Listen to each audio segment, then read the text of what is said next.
আমি একটা খুব সুন্দর উদাহরণ দেখেছি, সেই উদাহরণটা হলো একটা ইট। আর এই ইট দিয়েই আমরা বুঝতে পারবো কটি তল কটি ধার রয়েছে, এবং ধারগুলো বা তলগুলো দেখতে কিরকম সেটাও আমরা জেনে নেবো। আয়ত ঘন বলছি বা কেন, এটাও তো একটা কোশ্চেন। তো এই দেখো, ইটের এটা একটা তল, নিচে একটা তল, দুইটা তল, এইদিকে একটা তল, এইদিকে একটা তল, চারটে তল, এইদিকে একটা তল, আর এইখানে একটা তল, টোটালে হয়ে গেল 6টা তল।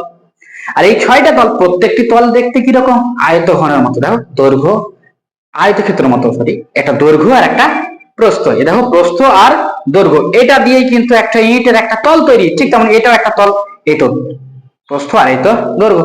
প্রত্যেকটা তল একটা একটা করে আয়তক্ষেত্র, প্রত্যেকটা তলই একটা একটা করে আয়তক্ষেত্র। এবং এই তল, এবার এই আয়তক্ষেত্রের আমরা ধার সম্পর্কে জানবো। কোথায় কোনগুলো ধার রয়েছে, দেখো এখানে একটা ধার, এখানে একটা ধার, দুটো ধার, এই ধার, এই ধার, চারটে ধার। উল্টে দিলে এইদিকেও চারটে ধার, আর 8টা ধার হয়ে গেল। এই যে কোণাগুলো, চারদিকে চারটে কোণা, দুটো, এখানে একটা কোণা, এখানে একটা কোণা, টোটালি হলো 12টি ধার বা 12টি বাহু বলি আমরা।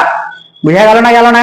প্রত্যেকটি তল একটি আয়তক্ষেত্র, এবং এই পুরো আয়তঘনের কয়টি ধার রয়েছে বা বাহু রয়েছে, টোটালে 12টি ধার বা 12টি বাহু রয়েছে। তাহলে আয়তঘন সম্পর্কে আমাদের পুরো ক্লিয়ার।